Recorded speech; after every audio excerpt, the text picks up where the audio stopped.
Holy crap, yep. Wow. And we're kidding.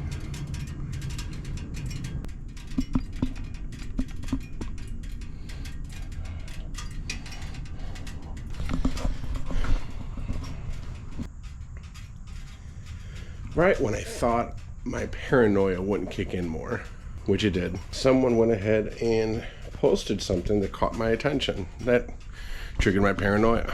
Check it out. I'm gonna go underneath the bike.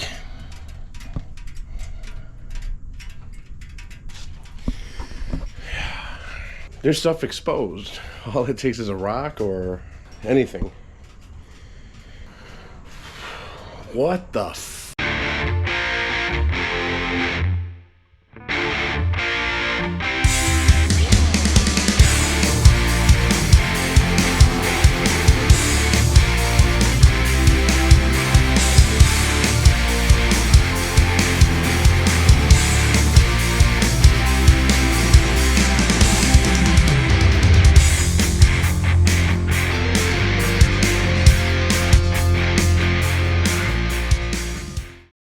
So what I ended up getting from Thrash Supply was the skid plate. I'm seeing everyone say that it's like super easy to install within a few minutes. And as you guys already can tell, I am like the most illiterate guy with tools.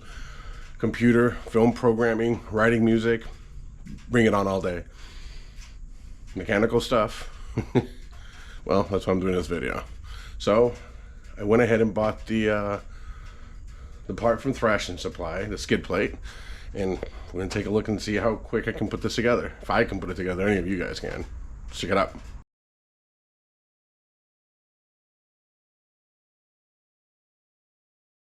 So this is what it looks like on the bolts. See if I can get it here. One bolt right here. Hopefully you can see it. The other bolt right back there, a small one there. Those are the two that it goes on. So this one here, if you follow the skid plate, you can see the other side. Then the third one is right there.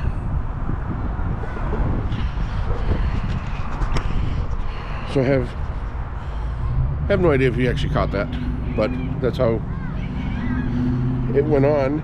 So yeah, went ahead and put the skid plate on. So it's a peace of mind. Went ahead and rode out to the Wisconsin Dells. Am I saying it right? So I took the bike, the family followed with the car. So it was a peace of mind knowing that the skid plate was underneath. And thank God, because right when we're about 20 minutes out, they were doing construction and gravel was kicking up. So I'm really glad that the skid plate was on, just in case. It's just a peace of mind. I've seen enough horror stories online to do the, again, the paranoia fix. So something else I did for the bike. Let's talk the booty. Let's talk about the booty. Stock seat is awesome on the new 24 road and street glides. I'm not what you call a slender guy, so being a big guy as I am, the stock seat was just not going to do it. So did a little bit of research. I was a Mustang man for a while, but I loved the way the Saddlemen looked. So I got the extended reach. I'm a little over 6 feet tall. Got the extended reach with the backrest, with the blue stitching, and it took a little getting used to the first ride out, but after the first ride out, it's a good chair, seat, couch, whatever, you know what I mean. So there it is. What I noticed is that this right here is a lot thinner than the stock seat.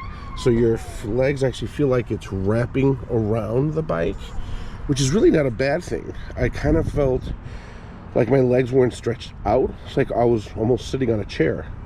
So the stitching is really looks good with the bike and with the backrest matching. So also the actual shovel, whatever this thing is put on, it's actually lined up to the bike. Some people complain about the gap. There is a gap right here. It doesn't really bother me, guys. Some people don't like it. To me, it's no big deal. But I officially have over 800 miles on it, and this thing is comfortable. I can go for a good hour and a half before I probably need like a 10-minute stretch break. So then I saw someone do this, and I had to do the same thing. This, my saddlebag covers, I actually ordered it from Surefire. I don't know if... Ordered this from Surefire with the same stitching and blue. Guys, it actually looks like it's part of Saddlemen. And I love this thing. So why did I get this? Well, because since I'm such a big guy, throwing my leg over, you know, I kind of do a leg over, that's fine. But when I'm coming off, I kind of struggle a little bit because I got pretty bad knees, and I'm scuffing my saddlebags. So I figured get these, and they look awesome. I gotta still do this backrest. I'll get that from Saddlemen probably next year, but there you have it. So that's what she looks like now, and I'm really loving this. The wife loves the back, the stock seat. The stock seat kind of cuts in a little bit here and more that way, so it kind of flushes down. This one goes straight back. On the stock seat, you can see the screw, you know, your seat screw. On here, it kind of leaps over a little bit, so you can't really see it. So there is a little bit more in the back, straight up and wider, and the missus loves it. So yeah, I just got to get this replaced. So this is the new thing that I went ahead and put on the bike, along with the skid plate. So two more things that's coming down the pipeline, just to let you guys know. The number one thing I wanted to do is that out here in the Midwest, at least near the Chicagoland area, you really can't go riding because it's all traffic. So we found a few spots that we like to go ride, to go grab a bite to eat and check out, and I'm going to be doing videos on those so you guys can actually see the ride, how we get out there from the Arlington Heights Palatine area, and we go up to Woodstock, Lake Geneva, Wisconsin, Kenosha, Wisconsin, different areas, and we check out the food and stuff and a lot of the bike places where we stop off. So I'm going to be doing some more of those type of videos so you guys can see the routes that are out here for the Midwest. And I'm going to do a final, almost like a part 3 conclusion, a final video on the whole CarPlay Bluetooth. I've done it with the rigged way that I did the first video on, and I've been using from Tim Stereo with the harness underneath the seat.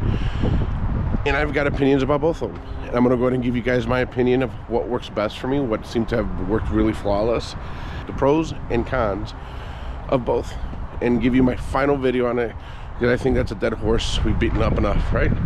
So yeah, that's what's coming down the pipeline, and hopefully I can get that up for you guys soon. God bless. Talk to you guys later.